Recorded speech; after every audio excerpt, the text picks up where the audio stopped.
Hello, I'm Jason Solomons, and I'm back with another edition of Seen Any Good Films Lately, the podcast that gives you heaps of recommendations of what to watch on film and TV, some old, some new, and brings you the movie loves of top guests from the filmmaking world.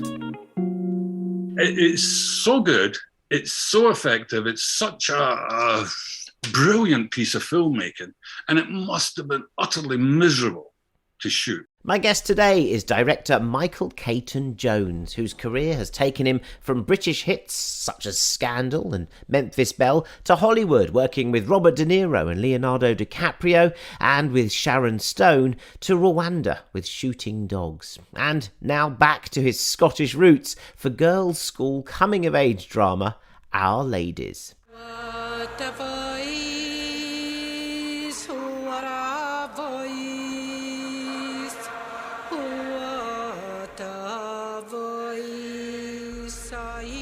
Our story is older than these hills and glens. It was springtime, and we had one thing on our minds: boys. But it was a more innocent time, before social media and mobile phones changed everything forever. It was 1996. We'll hear from Michael Caton-Jones as he faces the Sagful 10 questions right after I tell you if I've seen any good films lately. Talk about literally blowing your own trumpet. Not only have I seen a good film lately, I've made one. And it's about jazz on a summer's day. You'll remember in the last show I told you I was about to host the Cinedrome film tent at the wonderful Green Man Festival in Wales in the Brecon Beacons. Well, I've just come back. I've knocked the mud out of all my clothes and I've just about recovered. It was a life-enhancing experience, a brilliant festival, and I got the chance to make a little documentary during it with the help of Curzon Cinemas, who allowed me to show the premiere of their newly gorgeously restored 4K version of photographer Bert Stern's classic concert doc, Jazz on a Summer's Day. Good afternoon, ladies and gentlemen. Welcome to the Cinedrome. Fantastic to see so many of you here on a beautiful summer's day. I'm Jason Solomons. I'm your host and your programmer of the Cinedrome here at Green Man Festival. And I'm delighted to say that we've reached a very special moment in my programming of this festival. We're about to show one of my favourite films of all time. It's called Jazz on a Summer's Day. We're going to travel back in time to 1958 to the Newport Jazz Festival just outside New York. And we're talking about when jazz was in its heyday, its hep heyday, when jazz was in full swing, the bebop era. It was a hipster moment for jazz. And it sort of occurs to me that 60 years later, we're having that moment again. Jazz is here on a summer's day. At this Green Man Festival, we have Nubia Garcia, fresh from her playing at the Prom. We have the interplanetary cosmic riffs of Thundercat. We've got London Collective Steam Down. We've got the dance-inflected grooves of Imogen Thackeray and the Afrobeat collective of Kokoroko. Jazz is here.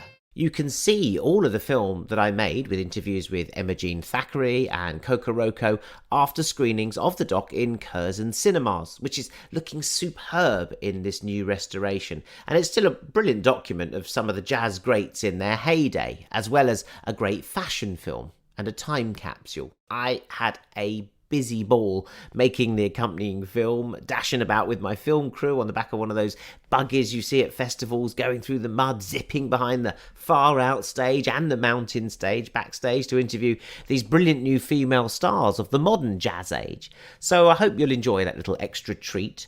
But do watch Jazz on a Summer's Day. I can't say we rival that one for artistry or cool with, Louis Armstrong and Thelonious Monk and Dinah Washington and Jerry Mulligan and Mahalia Jackson. Look, it's a collector's item, that film. And my film this year, my favourite film so far is Summer of Soul. Well, you wouldn't have Summer of Soul. It wouldn't have been made in that way by Questlove without Jazz on a Summer's Day by Bert Stern. So that is a collector's item. Go and see that in the cinema. It will be available on a limited edition DVD and Blu-ray from the 20th of September. And basically, I'm so thrilled to be associated with it.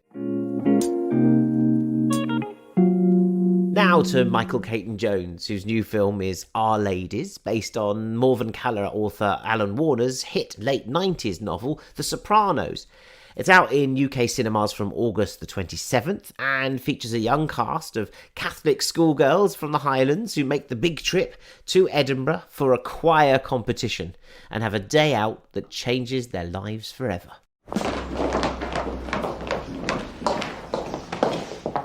Hello, again.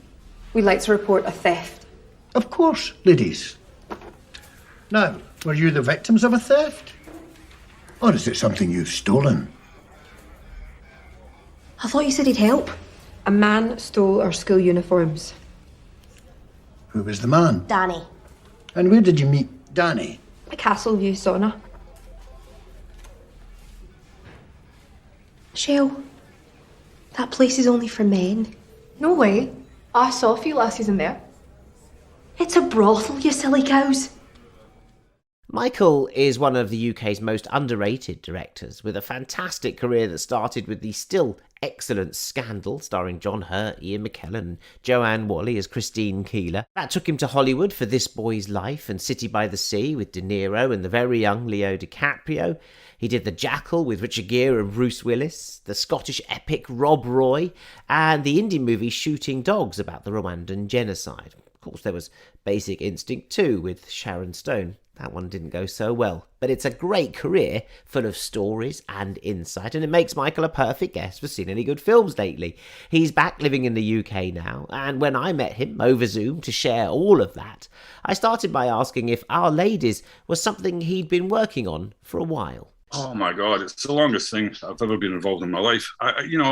1996, I think it was, I read Alan Warner's novel for the first time. And when I read it, I thought, oh my God, this is brilliant. This is really the story of my youth. My big sister and her pals used to be exactly like this. And I thought, well, I got to get this. I was living in California at the time and I was working for the studios and I had a bit of money. So I bought the rights. I paid way over the top for them because a few people were interested in it. But it was something that was really personal to me. So I bought it and wrote the script. I had a go at a couple with Alan Sharp and they didn't work. And then I sat down and wrote the thing completely. And then I went around trying to get some money to make it. And I could not get a penny. Wow, because, I mean, it was a hot book, The Sopranos. Yeah. He was a hot author. Morven Caller had come out and was quite successful in an art house way. Obviously, Lynn Ramsey and Samantha Morton did a lovely job on that, but a very different job to what you were going to do, I assume. Yeah, well, I think there's a couple of reasons, 2 or 3 reasons at that time. I think this was really a film about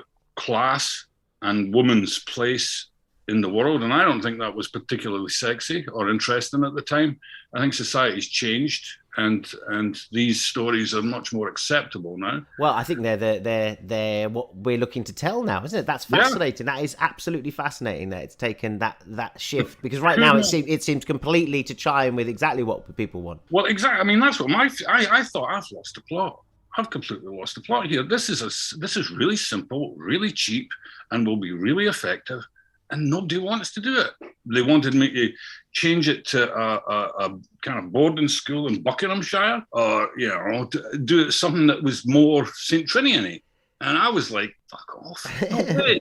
This is, it was really personal to me because it was my childhood, and I'd never seen a film made about that kind of backdrop. I'd seen plenty of American films and plenty of coming-of-age films in Britain, and in truth, mostly they're either really whiny and miserable about how bad my childhood was. Yes. And I'm thinking, I fucking loved my big sister and her mates. They were like, on you go, son. And I thought, it really, and actually, as soon as I started doing it, I really felt I was tapping into an undernourished kind of scene in British society. You know what? It did remind me, though, because you took a group. And I thought that you would be able to make this because of Memphis Belle, which examined a sort of male dynamic in a particular situation.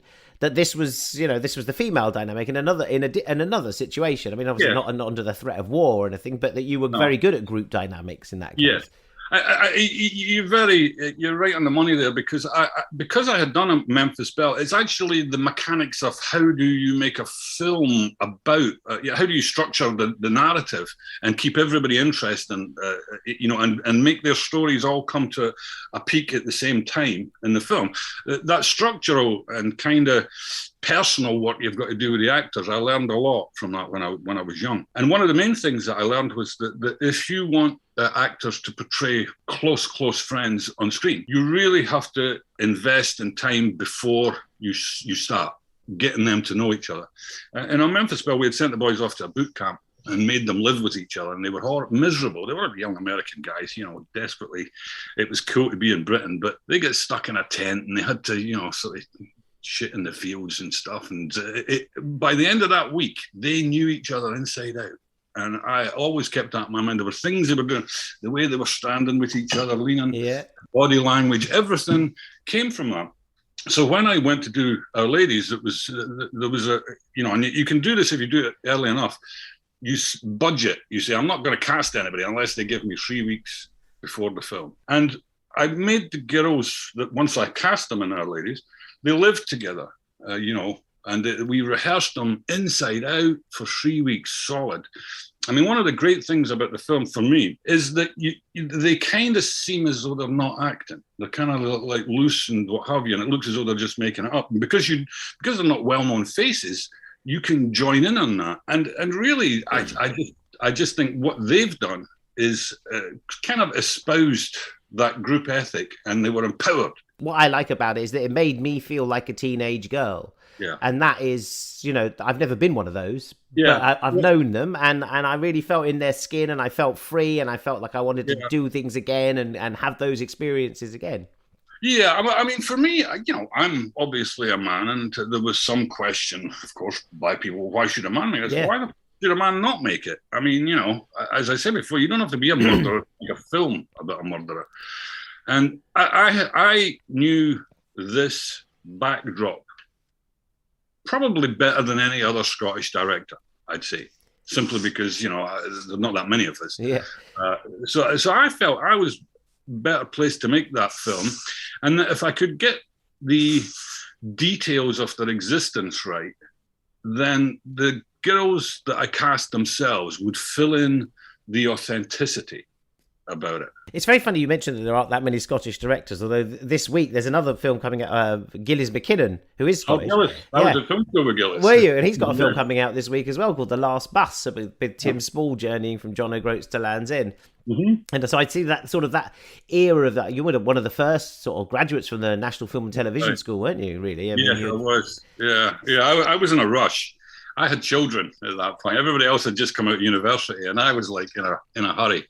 I had to get employed because I had to feed the family. And it was, at the time, I was kind of resentful because I never got to fart about and be arty.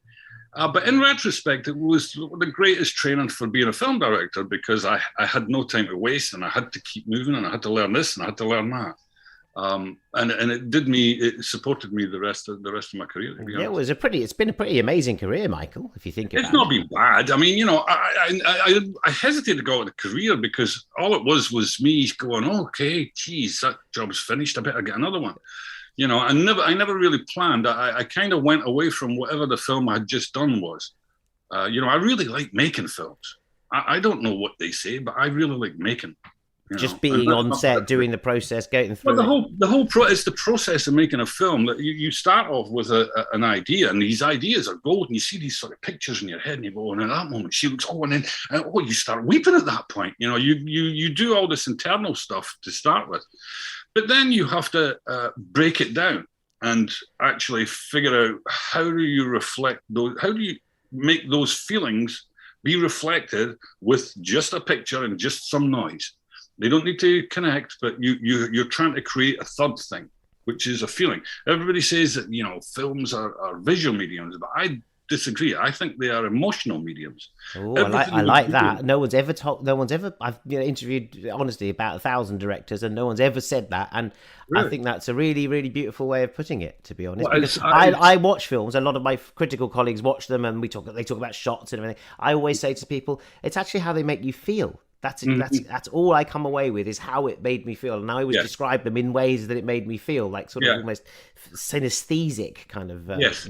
Well, I think it's the art of film direction is to take ideas and feelings and turn them into something else that is open for interpretation by an audience. It could be that, it could be this, it could be anything. Sometimes you have to fill in the blanks, and sometimes you keep them purposely, obscured. But for me, you ultimately have a picture and a noise, and you make a film one shot at a time. So you make that shot, and then you make another one, and you make another one. It must be kind of regularity. It must be different when you're working with someone.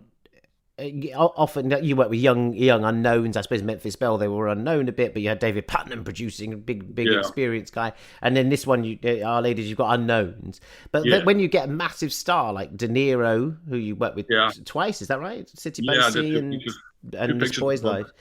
Someone like Sharon Stone, obviously in Basic Instinct too.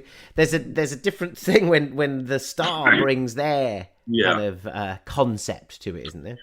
I think they bring less their concept to something than the nervousness and the desire to feel as though they're looked after.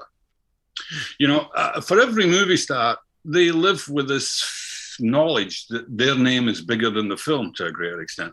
So if you're doing, say, a Bruce Willis film, he's aware that his name is bigger than the film. Anybody's going to get canned, it's not going to be him. So you're not going to win that one whatsoever. No studio is going to back you up in any fight you get in with them. So you have to be ahead of them, and you have to be tap dancing like a mofo all the time. It's such an energy drain. You are just exhausted all the time from, oh God, what now are they coming up with? And you have to then, that's not bad, good idea. Now, but what if that, and you have to, you're like, your brain is going 100 miles an hour, and you're trying to just gently say, that is the stupidest fucking idea. You can't do that.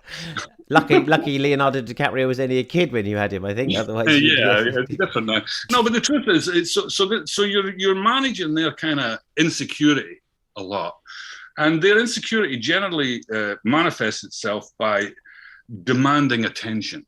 It's very important for some movie stars to prove that they are number one on a set. And you just have to recognize these, it's just him stamping his foot. Okay, don't get into that fight. You're never going to win them all. So you must choose very, very carefully the ones that you're going to die, the hills you're going to die on. Well, Michael Caton-Jones, you've given us a lovely film this week in Our Ladies, but what have you been up to? Have you seen any good films lately? Not really, because I've been sitting in the house for a long time, and I don't like watching films on TV, to be honest, that much. I like to see them in the cinema. But I missed when it came out, and I've been going through with my daughter for the last, so we've been binge watching Breaking Bad. Oh yeah, I never saw any of when it came out, and I'm like gobsmacked how good it is. I just think it's really fantastic. Have you? Because you've been doing a bit of telly yourself. Now and again. I don't mind. It takes so long. 20 years. It takes so long to get a job that it's like, okay, I'm going to go and do some telly now, just to get back on the floor and to talk to actors. Yeah. The truth of the matter is, I like to see myself as a professional director, and I like to think I can turn my hand at most things, whether that's really expensive, really intimate, really technical, whatever. They're all just different muscles that you use when you're directing. So if you're watching Breaking Bad, are you going to go to Better Call Saul? Because that's the actually, strangely enough, I saw that first. I saw that and I thought, oh my God, this is quite brilliant, this opening. And then now I'm seeing Breaking Bad, I'm seeing all the things that they did along the way that got them to Better Call Saul, and the style and the tone and the writing and the acting and everything. I've also been watching, because my wife's American and she loves it, and I actually think it's pretty good, is Hamilton, the stage play. Oh yeah, the one that was on Disney Plus. I think it's quite something. I know a lot about American history and in the States because I lived there. So I liked it a lot, and I play it in the background a lot. I like music a lot. But I rediscovered a film I hadn't seen for a while, and I thought, this is great. And it's called Hell in the Pacific, John Boorman's film. And it's Lee Marvin and Toshiro Mifune. And it's just the two. And one's a Japanese soldier in the Second World War, and the other one's an American airman. And he wakes up on a desert island, and there's nothing there. There's no one. He's been shot down and washed up, and it's just the two of them. And there's hardly a word in the whole film. It's spectacularly beautiful. It's really about the futility of war. It shows you what you can do without dialogue. And that's really important, is how to communicate, non-verbal communication on film is I think, the difference between film and television. I told her that I loved her. I loved her mighty fine. And if she would come with me, I soon would make her mine. Come along, come, won't you come along with me? I'll take you down to Tennessee. Come along, come, won't you come along with me? And I'll take you down to Tennessee.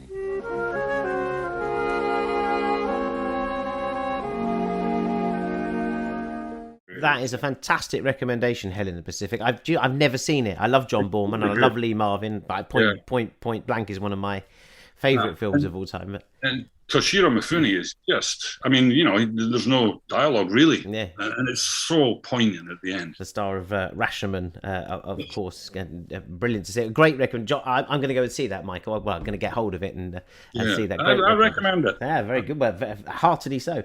What's the first film you ever saw at the cinema? The first one that I have any recollection of seeing was going with my dad to see Battle of the Bulge. He likes those kind of films. Yeah, better dads do, don't they? I was a kid, and actually, what it was you said you're 10 years younger than me, but I remember, and it's coming from a small town. Going to the pictures was a big deal. You would go all the time. It was entertainment. It was fun, and I was thinking about this yesterday. Is the distance that I've travelled between just seeing them for liking them for fun to the kind of things that I like that are intellectually stimulating now. But I must get back to the basis of it. Films are supposed to be enjoyable. If they can also be thought-provoking, if they can also be all these other things, that's great. But they're meant to be a pleasant experience. And I think a lot of filmmakers forget that. They're so intent on making an audience feel what they felt. But that's not necessarily that interesting. There's a whole, and I can't knock it because I like all kinds of films, but there is a self-obsession that is now that it's enough to make a film about someone who suffered, and that will communicate. It won't. You still have to make it dramatic. You still have to do it in a way that is going to convince people that know nothing about the subject matter. You still have a lot of work to do. Do you obviously your dad taking you to see Battle of the Bulge? Is that something that every time you make a film that you think, if I can get a father to take his son to see this movie, then I've succeeded in some way. There's that primeval urge from when you first had it. I could lie and say yes. Yeah, go on. You're in the psychiatrist's chair now. The truth of the matter, I think, for me as an actor, the way I approach anything really is you look at the material and you say, what does this material, what style does this material demand? What is the best way? How much money do we have? How much time do we have? You can't do that for that. Who's going to be it? Yeah, they want that, right? Okay. All these things dictate. So you can start off thinking, this is going to be great, but actually you don't know what it's going to be. And if you surrender to that, you've got a vague idea. It's over there somewhere. It's the actual heading towards that and all the collaboration that goes on to get you there that makes the thing what it is. What film changed your life, Michael Caton-Jones? Well, there was a couple. The very first film I worked on, I was a stagehand in the West End of London for 5 years. And I got a job on a film in the south of France called The Last Horror Movie, doing, building special effects and being a bit of a runner. And it was 6 weeks in the south of France during the Cannes Film Festival. We were making this horror film with dodgy money from Gibraltar, I think it was, with these Americans. Joe Spinell was the star. Charlie Monroe was in it. It was the first time I'd ever seen one, I'd ever been on a set or anything.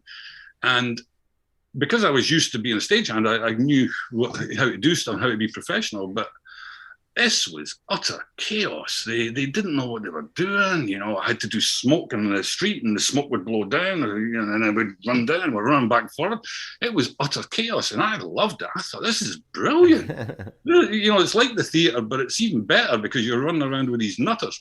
And of course, the producers were all coked up. They were going home at night, writing new scenes and coming in and saying, you know how the guy gets shot and you've prepared all the special effects? Well, he doesn't get shot now. He gets chucked off a building. Okay, right. We had to go and find the dummy and do all that. I thought, this is great. And I was watching the director. The director happened to be one of the dancers from West Side Story, and he was now a director. And he was nuts. He was just running around. He was like the Tasmanian devil. Was it not Russ Tamblyn, was it? I don't think so. I don't think so. It's David Winter, I think. Oh, okay. But, you know, I watched him and I'm thinking, you know what, if that's directing, I can do that, because he doesn't know what he's doing, man. I don't think, you know. And really, it was at that point I decided, because I had been writing in my spare time, I just said, you know what, I want to be a film director. That's what I want to do. So for me, I was a boy from a mining area. What you do is you go and get your qualifications, and then you move on. So, but I had decided this was it. Oh, great, I could be a film director. And it wasn't very sexy. It wasn't. There was no pathway for a working class boy to do this. Yeah. It was and still remains a very middle class, game. But I decided, so that absolutely changed my life. Absolutely changed my life. The other one that did was a film I made in Rwanda called Shooting Dogs. Great film. And I thank you. I went there. You know, I had been working in California and making good money, and but I wasn't really happy with the films that I was making. You know, they were fine, but they were, you know, just big and kind of soulless a wee bit. So I desperately wanted to make something that was, you know, had more meat to it. So I found that film and I went to Rwanda, spent 6 months there filming. And it was the first experience that I had of really making something that was based on people's real lives. And I found that my job was to interpret and to be a conduit to what happened to them and to translate that into a way that people might understand from the West. And it was a huge responsibility that I've never had in a film before. But it you know, just waking up my... the feelings of humanity, and the realization that this could happen anywhere. Republic of Rwanda. Do you want to call home? No, thanks. I spoke to Mum last week. I'd call her again if I were you. There are people at the gate. Tell them to open the gates. This is a military base, not a refugee camp. Actually, it's a school. My school. When it started off, it was just the army doing the killings. Now it's spreading to everyone. Stop! Go back! They're never going to show this. Just get it on tape, Mark. You are being slowly surrounded. No one's safety can be guaranteed now. If you do not come, you will die. It's very simple. They're only taking the whites. What about these people?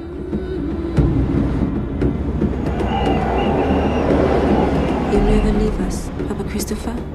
You are in my heart until I die. And the fabulous John Hurt as well. And John Hurt. I mean, this was my third picture with John, and he was fantastic. You know, the first couple, he had been drunk through them, so I was dealing with half a John. And on Shooting Dogs, he was there throughout, and it's a terrific performance by him, a really good performance. Really, I think one of his best ones. Did you watch films as research for Our Ladies? No, there was no point to. Well, you didn't need to because you grew up there. I didn't exactly that. It was actually a matter of staying away from anything that was dealing with that subject. But there was, when I started, there were definitely two films that I had in mind that I wanted to not take anything physical from, but a tone or a feeling or an idea. And one was American Graffiti. Oh, lovely film. Because if you know American Graffiti, it's all set in one night. Everything happens on one night, and it's similar. It's young people, and it's like we're going out tonight because it might never happen again. So I definitely wanted to try and take that feeling, which we think about America, we think about the States all the time, about, how wonderful it must have been in the 50s and what have you. But actually, it was wonderful here in the 90s, man. Come on, get with the program. So I wanted to give it that feeling of kind of chaos, anything could happen. And also the commitments. I wanted to make something that was a blend of the two. There was a kind of roughness and a reality about the commitments and a believability and a recognition of that world. And I wanted to sort of merge those two together. It was funny because looking back on your career, when I was just looking back at, because I knew I was going to talk to you, I thought to myself, he's got, maybe it was Matthew Modine in Memphis Belle. I thought, you know what? The only one I can see that is similar to him is Alan Parker. Yeah. Is that a sort of similar trajectory to you? Yeah. Well, strangely enough, Alan Parker was on my panel when I went to the film school, when I went to try and get into film school. And he was, he was hitting me pretty hard because he was like the only working class guy there. Yeah. And I was giving him it back because I was, of course, hungover from the night before when I went to the biggest interview of my life. So I was giving him some shit back, and he kind of I had written a script about me going to film school and how everybody had beards at that time. All filmmakers had beards, and they had to, David Putnam had a beard. And so he stole that idea and did some cartoons about people waiting for, all these bearded people waiting for film school applications. So yeah, you got immortalized. Yeah, but it was just the way that he did some, he did some war stuff. He did some reminiscence of period stuff. Then went to America and did some sort of thrillers. Well, Alan was a big influence on me. I thought he was a terrific filmmaker and really a nice man. Yeah, well, absolutely. I'm looking at you now here in your house. It looks like you've got some sort of Cartier-Bresson prints or some photographs. I do, actually. I have some Cartier-Bressons. This is Bert Hardy. Oh, okay. Yeah, of course. Shirley Baker. Oh, they're beautiful. So they're not film posters, but did you used to have film posters on your wall? Actually, I did not. I don't think I've ever had a film poster apart from my own in my life. Oh, wait, have you allowed your own? I was allowed my own, but no, when I was young and a teenager, I was into music. Music was everything for us in Scotland at that point. I was a punk, and I came down to London in 1976, and that really was the more definitive stage for me.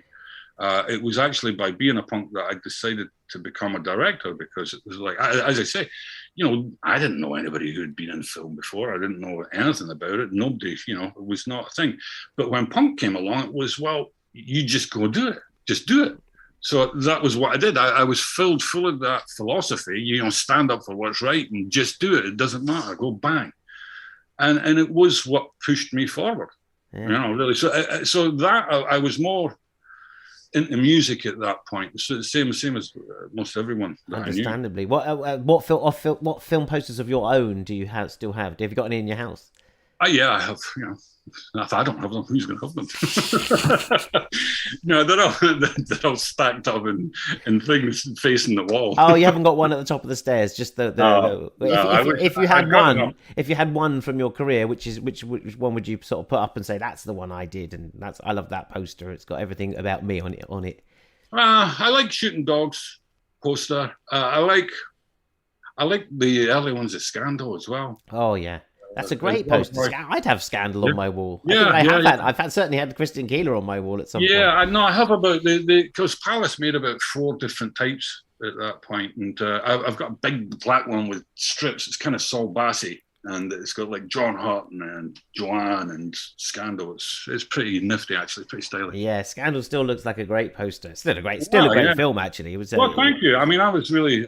It was my first film. I don't know. You make something and then you make another one, then you make another one. It was, I had none to compare it to. Wasn't it? It had a special anniversary just recently, I think, didn't it? Yeah, they did. The BFI did a 30-year or 25-year or whatever release DVD. Because I don't have a Blu-ray player, I've not watched it. I watched it again. I thought it stood up fantastically. Yeah, really. There's some really good acting. I mean, for the first timer, I thought, what happened to you? You used to be good. Well, you say it was a different era, but actually the corrupt British politician sort of thing. Yeah. Actually, now you could make a film about that every week. So you'd be. Well, exactly. It's like a big deal. All together now, you've never had it so good. In 1961, two teenage girls teamed up for a night on the town. Christine Keeler was 18 years old. Mandy Rice Davis was 16. Together, they were to discover that in an age of innocence, sex was the most powerful weapon of all. 3 years after their first meeting, they brought down the British government. This is their story. It's true, and it's a scandal. One man was the key to the events that followed. His name was Stephen Ward. Christine, my darling, when you're as beautiful as you are, you don't have to say a thing. Just wet your lips and look willing. I could do wonders with you, little baby. If I could give you the power of time travel, Michael, you could go back to any film set that was ever being made anywhere in the world, which one would you go to just to sort of eavesdrop there, to be a guest on it? Now, you could go for one scene in particular, or you could go for the whole shoot. Well, I thought about that, and I thought, what I'd like to have done would be to go and watch the climactic sequence of the Seven Samurai being done. That would take me some months, because it took them almost a year to do that, I believe. But it's so good. It's so effective. It's such a brilliant piece of filmmaking. And it must have been utterly miserable to shoot. Utterly miserable, because it's rain coming down in stair rods. It's mud everywhere.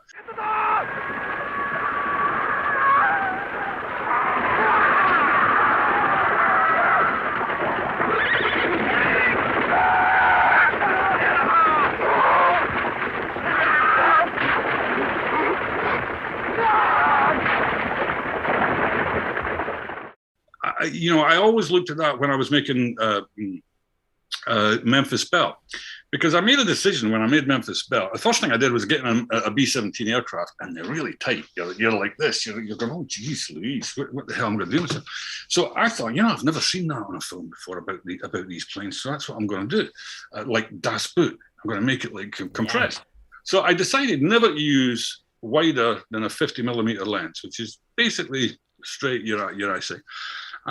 I was making a rod for my own back to do that, because you're doing a shot and the guys are in this airplane that's going like that, and your camera's going like that, and to just get a close-up, you're going like that all the time. So we'd spend like hours and hours to try and get a close-up. And I thought, I'm dying. I can't make this film like this. It's just so slow.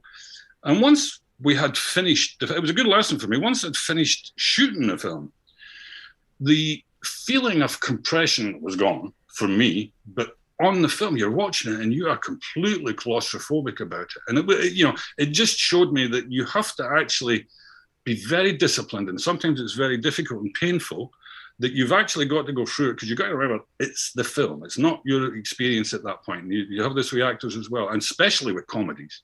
That's the big secret. It is what's happening on the set and on the floor at the time is kind of irrelevant, because it's only in context that this stuff will work. Very good lesson. Absolutely, yeah. If you went to that Seven Samurai set, would you see Mifune? You'd see Mifune as well. Oh yeah. He stuck a load of swords in a mound and running and get them. He's big for you, to see Mifune. Yeah, it's beautiful, man. I love him. Have you ever fallen in love at the movies? Once, because I was dating a French girl at the time, and we went to see French films, and it was deeply pretentious. But I remember seeing La Talente, which is a Jean Vigo film. Beautiful. And there's a woman in it called Dita Parlo, and I thought she was kind of magical. Just and the luminosity of the cinematography just made her look. But I think I did fall in love, because that's the kind of woman that I like, with Irene Dunne in The Awful Truth.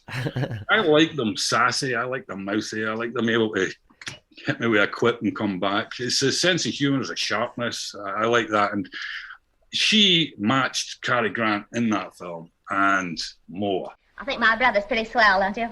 Oh, yes. He's always been pretty swell to me.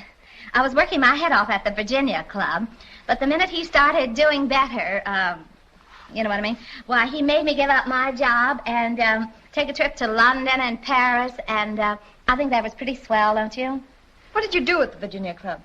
Well, I did. I'll tell her. It was a little act, a kind of, well, it's a little hard to explain. Have you got any records? Records?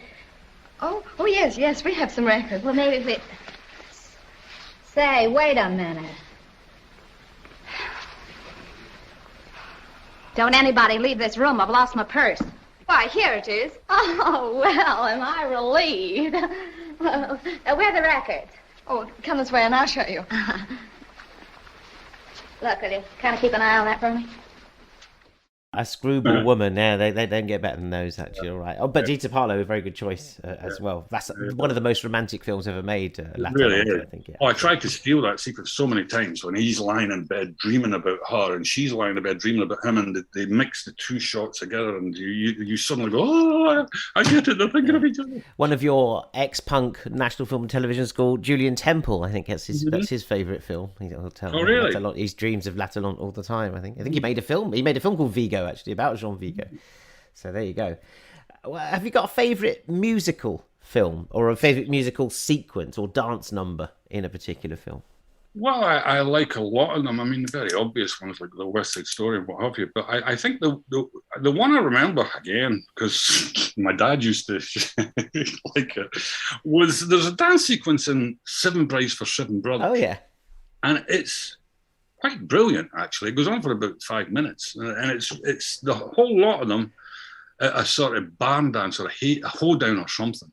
And it's really athletic and energetic, and it's storytelling. But it's, again, it reminds me, I like it because it reminds me of my dad, and how, my dad was like a miner. And yeah, well, I love it that, someone like our dads, it wasn't a camp thing to like musicals. The big miners loved, teary musicals or sort of athletic gentlemen jumping around. Absolutely. They were completely at ease in their sexuality and their manhood and what have you. And it was my memories of growing up was that, of course, Scottish, so you've got to take it with a pinch of salt. But the men were quite secure on the whole. Certainly, the ones that influenced me, they found no difference between being strong, masculine, and intelligent and sensitive. Yeah, I mean that's what I grew up with, and that's what I thought everyone was until I came to London. Full of weirdos down here, we are. I tell you. What about your favourite cinema? Because obviously you've been to many, you've had films played in many. So the favourite cinema, I don't know that you've been into, and maybe a favourite screening that you've actually attended. Well, my favourite cinema is in New York City, the Ziegfeld. It's a huge, huge room. It's just a big old room, and if there's nothing better than having a big screen. I don't mind if there's anybody there or not. I just love sitting there with a big screen and good sound. And you've been to the Ziegfeld to watch? Yeah, I have. I remember seeing the Last of the Mohicans there. Oh yeah, particularly good. Yeah, that would look great up there. Because kind of old-fashioned Western sort of situation, but Michael Mann. Where you almost have to go like that. Yeah, looking the vision. Yeah. But the best screening actually that I've ever had was at the London Film Festival with Our Ladies in October 2019. It was the first screening of the film ever to the public, and I had only finished putting the last nail in it on the Wednesday, and this was on the Friday. And it was this screen that they built down at the Embankment. Oh yes, Victoria Gardens. Big old sucker, and it was the biggest screen in London. It was bigger than Leicester Square, anywhere there. It was huge. And it sat 800 people. And I'd finished the film on the Wednesday. It turned up there, still sort of bouncing around the place, and then walked in and had to introduce the film, and it was mobbed. It was jammed, and to sit in a room where people are laughing at stuff that you put in, little tiny details, a bit of that, maybe nobody will notice, we'll just put it in anyway. To sit there, it was like, rub this all over me, man. Oh, you can't buy this. It was absolutely incredible. They got it. They laughed. The laughs started rolling at the climax. It was supposed to be funny, but it didn't stop laughing. Someone was laughing here, there, and everywhere. And when you do what someone described to me as, and I won't mention too much of it, it's an emotional Cruyff turn immediately after the climax of the film. To hear the place go woof and really pay attention is just everything you're trying to manipulate in an audience and say, if you go there, you'll get this. If you go there, you'll get this. And they got it all. And I was high as a kite for days. Oh, that's a lovely story, because it is so rare in film to sort of almost, do the dress rehearsal and sort of usher it out onto stage, like you do in a nativity play with kids, and say, and cross your fingers. And you spent years working on this little baby, and you put it out, and they go, is that what he's working on? Oh well, that's a heartwarming story and a great screen. I don't think they're having that screen back again. I thought it was a beautiful, beautiful screen. What's your favourite film location, Michael Caton-Jones, just before we finish, that you've filmed in, all that you've ever seen on screen and thought, wow, I want to go there? Well, I did manage to go and shoot with a place that I loved, which was Monument Valley. I shot the opening sequence of This Boy's Life in Monument Valley because I could, and it's spectacularly beautiful. It's where John Ford shot all his westerns. Yeah. So you've got these buttes and mesas and clouds and blue and red earth and everything. And I shot the opening sequence of This Boy's Life there. I went down in a helicopter and we had the producer chasing us saying, okay, we've run out of money. You've got to come down now. And we just rubbed the microphone and said, I can't hear you, and keep on shooting. And actually we landed on one of the mesas and reloaded the camera. You're not allowed to do that. The interesting thing is from the top, all you see is all these blasted branches that got hit by lightning strikes. But both Monument Valley and the Scottish Highlands are two of the best locations I've ever shot and to look at on screen. Yeah. It's just spectacular, and you can make it be anything. You make it be intimate, you can make it be wide, you make it be grand, you make it be anything. It's just a wonderful backdrop for a story to be set in. Michael, wonderful film memories of a brilliant film career, and a really lovely way of ushering in people to see Our Ladies as well, because you managed to get that in. Really enjoyed talking to you. Really lovely to catch up, and congratulations on Our Ladies. Thanks so much for joining me on Seen Any Good Films lately. Thank you. Superb stuff from Michael Caton-Jones. Thanks so much, Michael, for joining us, and some great recommends in there, such as Hell in the Pacific and, of course, The Seven Samurai. What else can I recommend? I enjoyed Timothy Spall in The Last Bus. I had the pleasure of hosting a Q&A with the great man himself the other night to talk about his role in the film. It's about an octogenarian man who journeys from John O'Groats at the tip of Scotland to Land's End at the bottom of Cornwall, the longest journey you can make in the UK, about 938 miles, I think it is, all by public bus, using just his bus pass. Are you going somewhere? Far, far away. That sounds exciting. It's a train ride back. Stay, honey, watch me smile.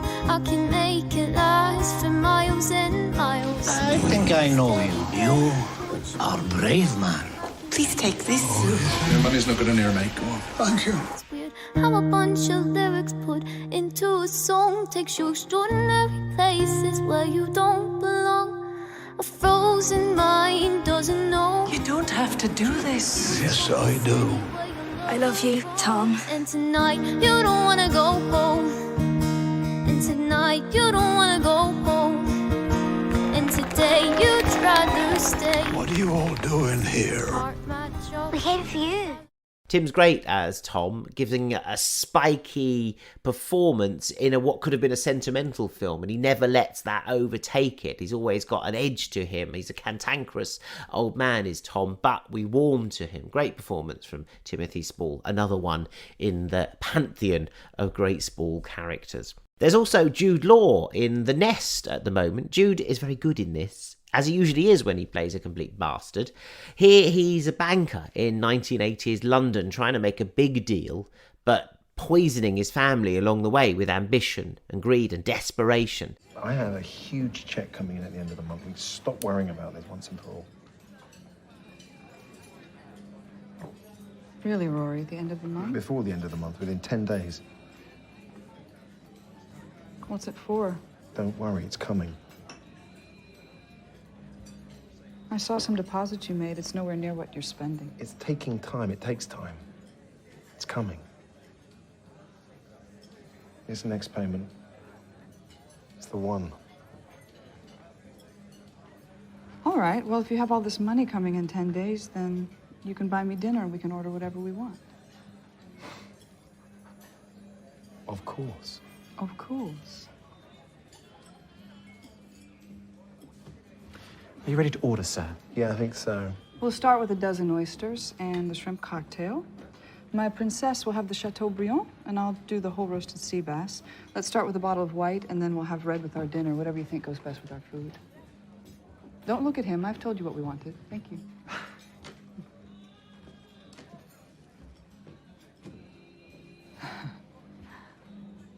You're embarrassing.